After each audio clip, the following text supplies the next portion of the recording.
अस्सलाम वालेकुम, welcome to my channel. कैसे हैं आप सब लोग।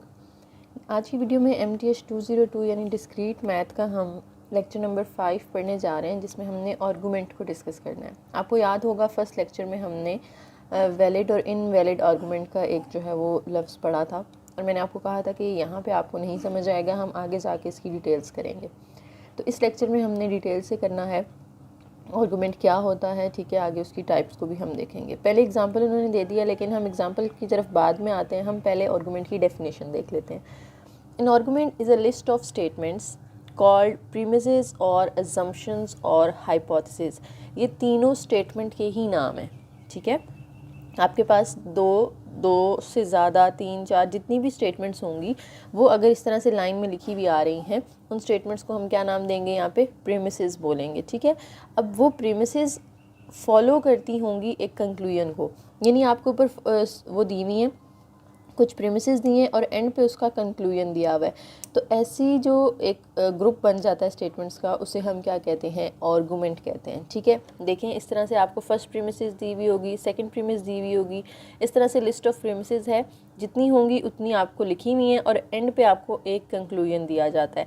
और कंक्लूजन के लिए ये आपको निशान नज़र आ रहा होगा, इसको हम पढ़ते हैं देयरफॉर, ठीक है।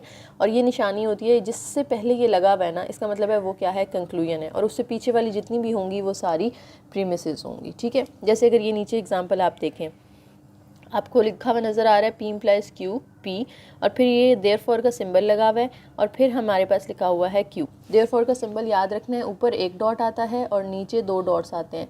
ये नहीं करना आपने, ऊपर 2 डॉट्स और नीचे एक, ये नहीं होता, ठीक है। देयरफॉर का सिंबल ये वाला होता है। अच्छा जी, तो ये हमारी हो गई प्रीमिसेस, और ये जो इस सिंबल के बाद चीज़ आ रही है ना, ये क्या है, कंक्लूजन है। कंक्लूजन एक ही होता है यूजुअली, और प्रीमिसेस जो हैं वो ज़्यादा भी हो सकती हैं। अच्छा जी,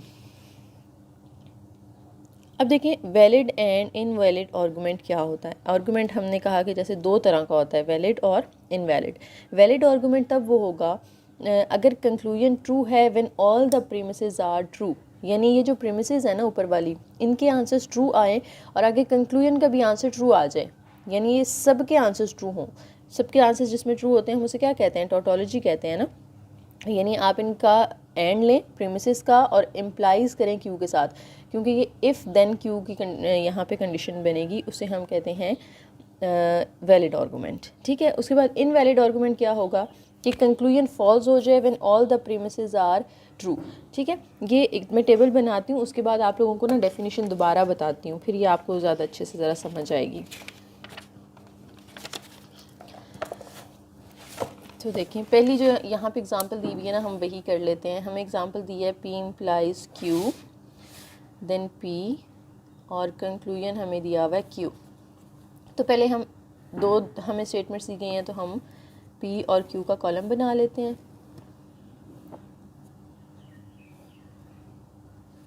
दो ट्रू रखेंगे वैल्यूज़, 2 फॉल्स रखेंगे, फिर एक ट्रू होगी, एक फॉल्स, एक ट्रू, एक फॉल्स।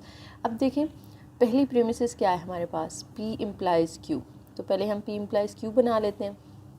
दूसरी क्या है, P, और फिर कंक्लूजन क्या है, Q। ये हमारा टेबल कंप्लीट हुआ, ठीक है। अब P = Q, इम्प्लाइज में हमने क्या पढ़ा था, पहला ट्रू दूसरा फॉल्स हो तो आंसर फॉल्स होता है, अदरवाइज़ ये ट्रू हो जाएगा, ठीक है।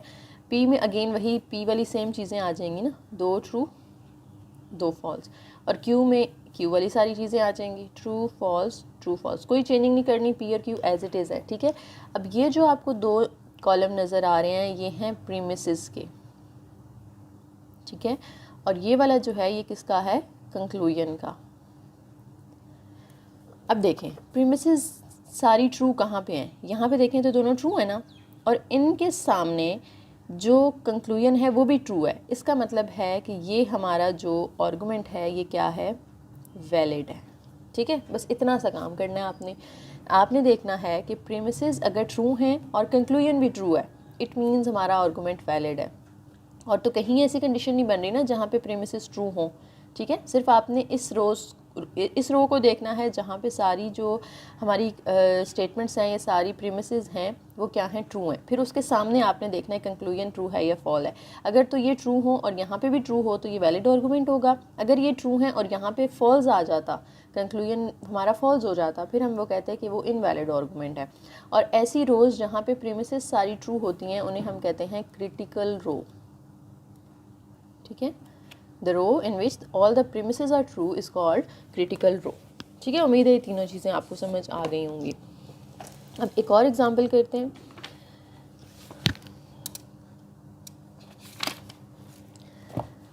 P implies Q, then Q और कंक्लूजन हमें दिया हुआ है P। अच्छा, इसका भी टेबल तो उसी तरीके से बनेगा ना, P लेंगे, Q लेंगे, P में 2 ट्रू हमारी वैल्यूज़ होती हैं, 2 फॉल्स होती हैं, एक ट्रू एक फॉल्स, एक ट्रू एक फॉल्स। अब देखिए पहली हमारी जो प्रीमिसेस है वो क्या है, P implies Q, दूसरी क्या है Q और कंक्लूजन है हमारा P। ठीक है, P implies Q में पहला ट्रू दूसरा फॉल्स हो तो आंसर फॉल्स होता है, अदरवाइज सारे आंसर्स ट्रू होते हैं। Q में तो सेम Q वाली चीज़ें आ जाएंगी, कोई चेंजिंग नहीं करनी। P भी सेम P वाला आ जाएगा, 2 ट्रू 2 फॉल्स। अब देखें क्रिटिकल रोज कौन कौन सी हैं। पहले तो हमने ये देखना है ना, ये एक क्रिटिकल रो है और ये एक क्रिटिकल रो है। क्रिटिकल या रो आपको पता होना चाहिए वो होती है जहाँ पे सारी प्रीमिसेस ट्रू होंगी। यहाँ पे प्रीमिसेस ट्रू हैं, यहाँ पे भी ट्रू हैं, तो 2 इसकी क्रिटिकल रोज़ हैं। अब हमने देखना है इन क्रिटिकल रोज़ के अंदर हमारा जो कंक्लूजन है, अगर तो वो ट्रू आ रहा है इट मीन्स हमारा वैलिड आर्गूमेंट है। तो इसके सामने तो देखिए कंक्लूजन ट्रू है, लेकिन इसके सामने जो कंक्लूजन है वो क्या हो गया, फॉल्स। तो अब ये हमारा आर्गूमेंट क्या बन जाएगा, इनवैलिड। एक भी फॉल्स आ जाता है ना कंक्लूजन, तो फिर आपने कह देना है कि वो इनवैलिड है। यहाँ पे तो सिर्फ 2 क्रिटिकल रोज थी ना, अगर चारों भी क्रिटिकल रोज होती यानी चारों में सारे ट्रू ट्रू ट्रू ट्रू होते तो उन 3 आपके जो है वो ट्रू होते। अगर एक भी बीच में से फॉल्स हो जाए कंक्लूजन तो वो क्या बन जाता है, इनवैलिड आर्गूमेंट बन जाता है। ठीक है, नेक्स्ट ये टेबल उन्होंने बना के आपको दिखा दिया, ये वाला जो भी मैंने बनाया। अब एक 3 वाला है, ये भी हम बना लेते हैं, इसको भी इस पे लेकर चलते हैं। हमें दिया हुआ है P और Q, P implies not Q, P implies R और कंक्लूजन के सिंबल के बाद हमें R दिया हुआ है। ठीक है, अब यहाँ पे देखें P Q R 3 हमें नज़र आ रहे हैं ना, तो हमें कितनी रोज़ बनानी है, 8 रोज़ बनानी है। 2 पार्ट 3 वाला फॉर्मूला अगर आपको याद हो तो कैसे करते हैं हम, पहले 4 ट्रू लेते हैं, 4 फॉल्स लेते हैं, फिर 1 ट्रू 1 फॉल्स, 2 ट्रू 2 फॉल्स। 4 लेनी है, 4 का हाफ 2 होता है तो द 2 2 कर लें, फिर 2 ट्रू 2 फॉल्स, फिर एंड पे 2 का हाफ 1 करना है, 1 true 1 false, 1 true 1 false, 1 true 1 false, 1 true 1 false. अब पहले ये देख लें नॉट किस किस का चाहिए हमें, तो हमें नॉट चाहिए सिर्फ यहाँ पे Q का। ठीक है, तो हम नॉट Q भी ले लेते हैं साथ, ये Q है ना, इसका नॉट ले लें, यानी इसकी सारी वैल्यूज़ चेंज होती जाएंगी। ट्रू और ट्रू है तो ये फॉल्स और फॉल्स हो जाएगी, 2 फॉल्स हैं तो ये 2 ट्रू हो जाएंगे, फिर 2 फॉल्स और 2 ट्रू। पहली प्रीमिसेस टेस्ट कर लेते हैं हम, P और Q, दूसरी है P implies not Q, तीसरी है P implies R और कंक्लूजन है हमारा R। अब देखें जी, P और Q और में क्या होता है, एक भी ट्रू हो तो आंसर ट्रू होता है। यहाँ पे ट्रू है, यहाँ भी ट्रू है, यहाँ भी ट्रू है, यहाँ भी ट्रू है, इधर भी ट्रू है, इधर भी ट्रू है, इधर कोई ट्रू नहीं है, इधर भी कोई ट्रू नहीं है, तो ये दोनों क्या हो जाएंगी, फॉल्स हो जाएंगी। इम्प्लाइज़ लेना है हमने P का नॉट Q के साथ, ये P है और ये नॉट Q है। इम्प्लाइज़ में पहला ट्रू दूसरा फॉल्स हो तो आंसर फॉल्स होता है, पहला ट्रू दूसरा फॉल्स है तो आंसर फॉल्स, पहला ट्रू दूसरा फॉल्स और कहीं भी नहीं आ रहा। ठीक है, तो बाकी सारे क्या हो जाएंगे, ट्रू हो जाएंगे। ठीक हो गया। अब P इम्प्लाइज़ R लेना है हमने, ये P है और ये R है, पहला ट्रू दूसरा फॉल्स कहाँ आ रहा है, यहाँ पे आ रहा है, उसके अलावा पहला ट्रू दूसरा फॉल्स यहाँ पे आ रहा है, देन कोई भी ऐसी कंडीशन नहीं है जहाँ पे पहला ट्रू दूसरा फॉल्स हो, तो सारे क्या हो जाएंगे, ट्रू हो जाएंगे। ये हमने प्रीमिसेस सारी ड्रॉ कर ली। अब कंक्लूजन देखना है हमने, कंक्लूजन है R, तो R वाली चीज़ सेम आ जाएगी ना, उसमें तो कोई चेंज नहीं करना आपने, true false true false true false true false. अब देखें जी, पहले तो हम देखते हैं क्रिटिकल लाइंस कौन कौन सी हैं। क्रिटिकल लाइंस वो होती हैं जहाँ पे सारी प्रीमिसेस ट्रू हों। क्या यहाँ पे तीनों प्रीमिसेस ट्रू हैं? ये 3 प्रीमिसेस है ना हमारी, ये वाली 3 दी हुई थी, यहाँ पे सारी ट्रू हैं, उसके अलावा यहाँ पे सारी ट्रू हैं और यहाँ पे सारी ट्रू हैं। तो कितनी क्रिटिकल रोज़ बन रही हैं? यहाँ पे हमारे पास 3 क्रिटिकल रोज़ बन रही हैं। अब उन तीनों में आपने देखना है कि क्या कंक्लूजन भी ट्रू आ रहा है, तो वो वैलिड आर्गूमेंट है हमारा। अगर एक भी कंक्लूजन फॉल्स हो जाता है इन तीनों में से, तो हमारा जो आर्गूमेंट है वो क्या हो जाएगा? इनवैलिड हो जाएगा। इस क्रिटिकल रो में तो हमारा कंक्लूजन ट्रू आ रहा है, इस क्रिटिकल रो में भी कंक्लूजन ट्रू आ रहा है, इस क्रिटिकल रो में ये फॉल्स हो जाता है। तो अब ये हमारा आर्गूमेंट क्या बन गया? इनवैलिड आर्गूमेंट बन गया। ठीक है, अब मेरा ख्याल है कि आप लोगों को अच्छे से समझ आ गई होगी कि ये वैलिड और इनवैलिड कैसे आप लोगों ने फाइंड करना है। ठीक है, अब उसके बाद आ जाती हैं वर्ड प्रॉब्लम कुछ। अब वर्ड प्रॉब्लम्स दी होंगी ना, तो पहले आपने उसको कन्वर्ट कर लेना है लॉजिकल फॉर्म के अंदर यानी सिंबॉलिक फॉर्म के अंदर। ठीक है, यहाँ पे उन्होंने एच टी वगैरह यूज़ किया हुआ, लेकिन आप लोग P Q R E use कर लीजिएगा, ज़्यादा बेहतर है, क्योंकि हमारी प्रैक्टिस उसी से हुई हुई है ना। तो वर्ड प्रॉब्लम क्या है? कहते हैं कि if Tariq is not on team A then Hamid is on team B. If Hamid is not on team B then Tariq is on team A, और फिर आगे कंक्लूजन दिया हुआ है। ठीक है, तो हम कहते हैं कि जो तारिक वाली स्टेटमेंट है ना, उसको हम टी कह लेते हैं। ठीक है, उन्होंने टी कहा है, हम पी कह देते हैं। पी क्या है? तारिक इज़ ऑन टीम ए। ठीक है, उसके बाद हम कहते हैं कि हमीद की बात हो रही है, तो उसको हम क्यू कह देते हैं। Hamid is on team B. ठीक है, तो ये 2 हमने ले ली, बस यहाँ पे 2 ही कंडीशंस दी हुई थी। अब वो क्या कह रहे हैं, इसको हमने लिखना है ना लॉजिकल फॉर्म में। Tariq is not on team A then, if then आ रहा है तो इसका मतलब है यहाँ पे इम्प्लाइज आएगा। ठीक है, किस किस का इम्प्लाइज लाना है? तारिक इज़ नॉट, तारिक वाली का नॉट ले लेना है, तो नॉट पी आ जाएगा। Hamid is on, Hamid as it is, he is on team B, तो ये पहली प्रीमिसेस आ गई। सेकेंड में भी इफ़ देन आ रहा है, तो इसमें भी हमने इम्प्लाइज यूज़ करना है। किस किस का? Hamid is not on team B, Hamid वाली स्टेटमेंट क्यू थी, उसका नॉट ले लेना है, तो नॉट क्यू। ठीक है, फिर तारिक इज़ ऑन टीम ए, तो तारिक इज़ ऑन टीम ए क्या था? पी था। ये प्रीमिसेस लिख ली हमने। फिर ये कंक्लूजन का साइन है और आगे कंक्लूजन है, तो अब हमने भी कंक्लूजन का साइन लगाना है और आगे लिखना है Tariq is not on team A, और अब यहाँ पे इफ़ देन नहीं है। ठीक है, तो इम्प्लाइज नहीं लेना हमने, और लेना है। और किस किस का लेना है? और से पहले वाली स्टेटमेंट है Tariq is not on team A, team A वाला पी था तो उसका नॉट ले लें। Hamid is not on team B, तो क्यू का भी आपने नॉट ले लेना है। ठीक है, ये हमारी बन गई प्रीमिसेस और कंक्लूजन। अब हमने बनाना है इसका टेबल। तो कितने हमारे पास यहाँ पे हैं स्टेटमेंट्स? 2 है ना, सिर्फ पी और क्यू, तो 4 वैल्यूज़ आएंगी, 2 ट्रू 2 फॉल्स, फिर 1 ट्रू 1 फॉल्स, 1 ट्रू 1 फॉल्स। ठीक हो गया। अब नॉट किस किस का चाहिए? पी का भी नॉट चाहिए हमें और क्यू का भी नॉट चाहिए। ठीक है, फिर पहली प्रीमिसेस क्या है? Not P implies Q. दूसरी प्रीमिसेस क्या है? Not Q implies P, not Q implies P. और कंक्लूजन क्या है हमारा, वो हम यहाँ आगे ड्रॉ कर लेते हैं। कंक्लूजन है नॉट पी और नॉट क्यू। ठीक है, ये टेबल हमने बना लिया। अब हम इसमें वैल्यूज़ फिल कर लेते हैं। नॉट पी में तो पी वाली जो है उनको आपने चेंज कर देना है, 2 फॉल्स 2 ट्रू। नॉट क्यू में 1 फॉल्स 1 ट्रू, फिर 1 फॉल्स 1 ट्रू। ठीक है, not P implies Q, not P का आपने क्यू के साथ इम्प्लाइज लेना है। तो इम्प्लाइज में हमने पढ़ा था पहला ट्रू दूसरा फॉल्स हो तो हमारा आंसर फॉल्स होता है। तो अब पहला आपने ये नहीं देखना कि क्यू इधर पहला है, एरो से पहले क्या आ रहा है? Not P. तो इधर देखना है पहला ट्रू कहाँ है, पहला ट्रू और इधर दूसरा फॉल्स नहीं है, पहला ट्रू दूसरा फॉल्स है, यहाँ पे ये फॉल्स आ जाएगा, बाकी सब में क्या हो जाएगा? ट्रू हो जाएगा। ठीक है, पहले नॉट पी को देखना है। अब नॉट क्यू का इम्प्लाइज लेना है ना पी के साथ, तो ये नॉट क्यू है और ये पी है। ठीक है, इसका देखें पहला ट्रू कहाँ है, इसको पहले देखना है ना, अपने एरो से पहले नॉट क्यू है, तो पहला ट्रू यहाँ आ रहा है, तो यहाँ पे फॉल्स तो नहीं आ रहा, फिर यहाँ पहला ट्रू है तो यहाँ फॉल्स आ रहा है, ये फॉल्स हो जाएगा, बाकी सारे क्या हो जाएंगे?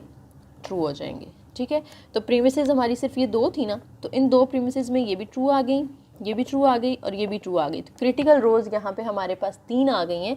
अब इन तीनों में हमने आगे देखना है कंक्लूजन कहाँ कहाँ ट्रू आता है। तो कंक्लूजन क्या है, नॉट पी का और लेना है नॉट क्यू के साथ। ये नॉट पी है, ये नॉट क्यू है। और में क्या होता है, एक भी ट्रू होगा तो आंसर ट्रू होगा। यहाँ पे ट्रू है, नहीं है, यहाँ पे ट्रू है तो इधर ट्रू आ जाएगा, इधर भी ट्रू है और इधर भी ट्रू है, तो ये फॉल्स रह जाएगा। अब देखें क्रिटिकल रोज़ में इसके सामने तो ट्रू है, इसके सामने भी कंक्लूजन ट्रू है, लेकिन इसके सामने कंक्लूजन फॉल्स हो गया, तो हमारा ये आर्गूमेंट क्या बन जाता है, इनवैलिड। एक भी फॉल्स अगर आ जाता है ना क्रिटिकल रो में, तो फिर हम उसे कहेंगे कि ये इनवैलिड आर्गूमेंट है। ठीक है, ओके हो गया जी। यहाँ तक आप लोगों को आगे होगी समझ इंशाल्लाह। अब चलते हैं जी आगे। एक और है इसकी, अब मैं आप लोगों को सिर्फ स्टेटमेंट्स बना के दिखाऊंगी, कंक्लूजन बना के। टेबल अब आप लोग खुद बनाएंगे, ठीक है, लंबी हो रही है वीडियो, तो टेबल आप लोगों को मैंने पीछे सारे बनवा दिए हैं, तो उम्मीद है अब ये वाला आप खुद बना लेंगे और फिर देख भी लेंगे कि क्रिटिकल रोज़ कौन सी हैं और उसमें से फिर हमारा जो है वो आर्गूमेंट वैलिड है या इनवैलिड है। तो देखें यहाँ पे भी उन्होंने डी पी यूज़ किया, आप लोग सिर्फ पी क्यू यूज़ कर लें, ठीक है, डिफरेंट सिम्बल्स बेशक ना यूज़ करें।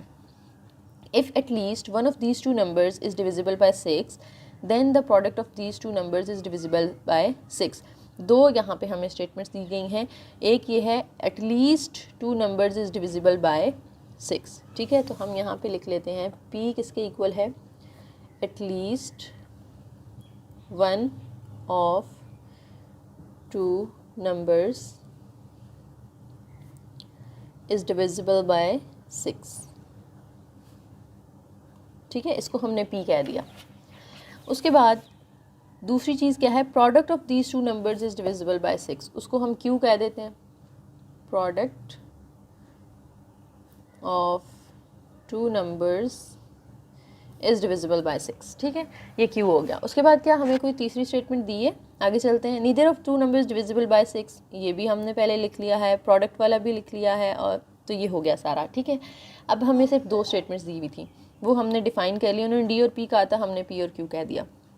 अब देखें इसको लिखना है हमने, इफ़ देन की यहाँ पे कंडीशन यूज़ हुई है ना, तो इफ़ देन का मतलब है कि हमने यहाँ पे क्या लेना है, इम्प्लाइज लेना है। किसका इम्प्लाइज लेना है, देखें at least one of these two numbers is divisible by 6, यानी एरो से पहले क्या आएगा, एटलीस्ट टू नंबर्स वाला, उसको हमने पी कहा हुआ था तो पहले पी आ जाएगा, ठीक है।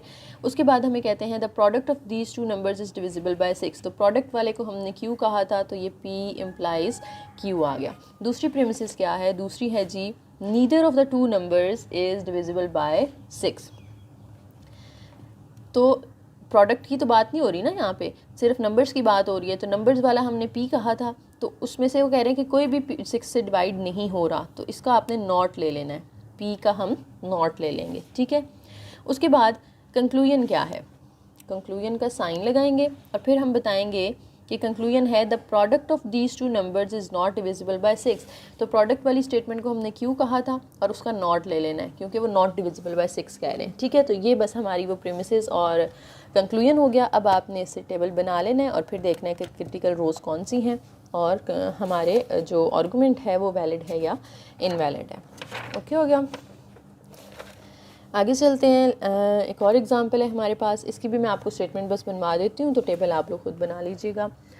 एक्सरसाइज है, if I got an Eid bonus I will buy a stereo, if I sell my motorcycle I will buy a stereo. यहाँ पे अब 3 स्टेटमेंट्स आ गई, एक ईद बोनस वाली, एक स्टीरियो वाली और एक मोटरसाइकिल वाली, ठीक है। तो फर्स्ट वाली को हम पी कह देते हैं, यहाँ पे अगर आप लोगों को नज़र आ रहा है तो जी देखें, नेक्स्ट पेज पे कर लेते हैं। अच्छा, if I got an Eid bonus, इसको हम कह देते हैं कि ईद बोनस वाली जो है ना वो पी है, I got an Eid bonus. I will buy a stereo, इसको हम क्यू कह देते हैं, आई विल बाय अ स्टीरियो। उसके बाद आई सेल माई मोटरसाइकिल, इसको हम आर कह देते हैं, आई सेल माई मोटरसाइकिल, ठीक है। आई विल बाय स्टीरियो, तो वो हम पहले लिख चुके हैं। फिर इसके अंदर एक ईद बोनस है, एक मोटरसाइकिल, एक स्टीरियो है, तो वो तीनों हम लिख चुके हैं, ठीक है। डिफ़ाइन हमने कर दी कि हमने लेट कर लिया ना इनको कि एक पी क्यू आर है। अब हम इसको इस फॉर्म में कन्वर्ट करते हैं, लॉजिकल फॉर्म में। कहते हैं if I got an Eid bonus I will buy a stereo. अब इफ़ वाली जब कंडीशन आती है तो हम क्या करते हैं, इम्प्लाइज लगाते हैं, ठीक है। किस किस का इम्प्लाइज़ लेना है? इम्प्लाइज से पहले क्या आएगा? I got Eid bonus. Eid bonus को हमने पी क्या कहा था? तो P implies I will bye stereo. Stereo को हमने क्यों कहा था? पहली प्रीमिसेस हो गई। इफ़ दोबारा से आ गया तो इसमें भी इम्प्लाइज आएगा। आई सेल माई मोटरसाइकिल, मोटरसाइकिल वाला आर था तो इधर पहले आर आ जाएगा। आई विल बाय स्टीरियो, स्टीरियो को हमने क्यों कहा था, ठीक है। उसके बाद कंक्लूजन है, और कंक्लूजन के अंदर क्या आ रहा है? If I get an Eid bonus और I sell my motorcycle then I will buy a stereo. यहाँ पे भी इफ़ देन आ रहा है ना, लेकिन इफ़ के बाद जो चीज़ है उनके दरमियान क्या आ रहा है? और, ठीक है। इम्प्लाइज तो आएगा, लेकिन उस इम्प्लाइज से पहले जो दो स्टेटमेंट्स आनी है ना उनके दरमियान सॉरी क्या आना है? और आना है। तो ये वी का साइन आ जाएगा और, ठीक है। उसके बाद then I will buy a stereo, then के बाद वाली जो होती है वो एरो के बाद आती है ना, तो वो बाद में आएगी। अब और किस किस का है? और है जी ईद बोनस का और मोटरसाइकिल का। ईद बोनस पी है और मोटरसाइकिल जो है वो हमारे पास आर है, तो पी और आर, और उसका इम्प्लाइज लेना है आपने किसके साथ? आई विल बाय अ स्टीरियो के साथ, तो स्टीरियो वाला क्यू था। ये हमारा कंक्लूजन हो गया, ठीक है। अब इनका भी आपने इसी तरह से टेबल बना लेना है, यहाँ पे बना भी हुआ है, आप लोग देख सकते हैं कि आपने पी क्यू आर, इधर ई एस एम में, लेकिन आप लोग पी क्यू आर यूज़ करें तो ज़्यादा बेहतर है। स्टेटमेंट्स मैंने आपको बनवा दिए ना, आप टेबल ड्रॉ करें और फिर इधर से वैल्यूज़ अपनी मैच कर लीजिएगा, ठीक है। और ये स्टेटमेंट जो आर्गूमेंट है ये आपका वैलिड होगा, क्योंकि इसमें जितनी भी क्रिटिकल रोज होंगी उन सब में आपका कंक्लूजन भी ट्रू आ रहा होगा, ठीक हो गया। लास्ट एक और एग्जाम्पल हमारी रह गई है। कहते हैं जी, an interesting teacher keeps me awake, I stay awake in discrete mathematics class, therefore my discrete mathematics teacher is interesting. तो इसके अंदर देखें कितनी हमें स्टेटमेंट्स दी गई हैं, देखें इनको हम यहाँ पे लिखते जाते हैं साथ साथ। कहते हैं इंटरेस्टिंग टीचर, तीन चीज़ों की बात हो रही है। एक इंटरेस्टिंग टीचर की बात हो रही है तो उसको हम पी कह देते हैं, ठीक है। मैथ्स टीचर इज़ इंटरेस्टिंग, ठीक है, यहाँ पे टीचर की बात हो रही है। उसके बाद ही कीप्स मी अवेक या आई स्टे अवेक, तो ये जो अवेक वाली बात है ना इसको हम कह देते हैं क्यू, ठीक है। देन वो बता रहे हैं कि my discrete mathematics teacher is interesting, और तीसरी बात ये भी तो है कि वो डिस्क्रीट मैथ की क्लास में है स्टूडेंट, ठीक है, तो उसको हम क्या कह देते हैं? आर, कि वो क्लास वाली जो बात है ना कि I am in discrete math class, ये आर हो जाएगी। अब इनका कैसे हमने रिलेशन बनाना है? कहते हैं N interesting teacher keeps me awake, यानी अगर टीचर इंटरेस्टिंग है तो वो मुझे अवेक रख, यानी मैं जागता रहूँगा वरना तो मैं सो जाऊँगा क्लास में, तो अगर टीचर इंटरेस्टिंग है तो वो मुझे अवेक रखेगा। तो ये इम्प्लाइज वाली कंडीशन आ गई ना, ठीक है। यहाँ पे इफ देन यूज़ तो नहीं हुआ, लेकिन हमें पढ़ के पता चल रहा है कि ये क्या है कि इंटरेस्टिंग टीचर के होने से वो अवेक हो रहा है, तो ये कंडीशन लग रही है यहाँ पे।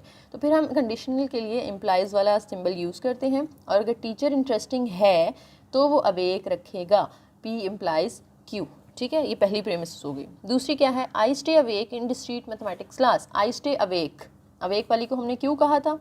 इन डिस्क्रीट मैथमेटिक्स क्लास, और डिस्क्रीट मैथमेटिक्स क्लास कौन सी है? आर। इनका हमने लेना है एंड, ठीक है, कि मैं उस क्लास में अवेक होता हूँ, यानी अगर क्लास डिस्क्रीट मैथमेटिक्स की है, ठीक है, तो उसमें मैं अवेक हूँ। देन लास्ट हमारे पास क्या आ जाता है? जो रिजल्ट है देयरफॉर है ना, तो देयरफॉर का मतलब है कि यहाँ पे कंक्लूजन आ रहा है, my discrete mathematics teacher is interesting. Discrete mathematics के लिए हमने क्या यूज़ किया था? क्लास के लिए, डिस्क्रीट मैथ की क्लास के लिए आर यूज़ किया था, उसका आपने एंड लेना है इंटरेस्टिंग टीचर के साथ, ठीक है, कि जो डिस्क्रीट मैथ है उसका टीचर इंटरेस्टिंग है, तो इन दोनों का एंड आ जाएगा। ये थोड़ा सा मुझे पता है कंफ्यूजिंग लग रहा होगा आपको, तो दोबारा से इसको सुन लें, ठीक है। ये थोड़ा सा ना उन्होंने घुमा फिरा के दे दिया, पहले वाली तो बिल्कुल सिंपल दी हुई थी, और पेपर में भी आपकी यूजुअली इन्हीं में से आएंगी, बाहर से नहीं आती, ठीक है। ये जितनी भी स्टेटमेंट्स हैं ये आप लोग बुक के अंदर, इस चैप्टर के अंदर वो अच्छे से पढ़ लीजिएगा, इन्हीं में से कोई ना कोई वो पूछ लेते हैं, अगर पूछें शॉर्ट क्वेश्चन में तो। वैसे बहुत ज़्यादा इंपॉर्टेंट नहीं है ये सेंटेंसेस वाली चीज़ ना, लेकिन कोई एक आधा शॉर्ट आ सकता है, तो उसके लिए आप लोग इसको देख लीजिएगा। टेबल अब उम्मीद आप लोग बना लेंगे, और सामने आपके हैंडआउट्स में वैसे बना भी हुआ है ये, ठीक है। तो ये वैलिड नहीं होगा आपका आर्गूमेंट, क्योंकि इसमें जितनी भी क्रिटिकल रोज होंगी उन सब में आपका कंक्लूजन ट्रू नहीं आ रहा होगा। उम्मीद है जी वीडियो आपको पसंद आई होगी, और अगर पसंद आई है तो जल्दी से लाइक कर दें, शेयर कर दें और चैनल को सब्सक्राइब कर दें। Thank you.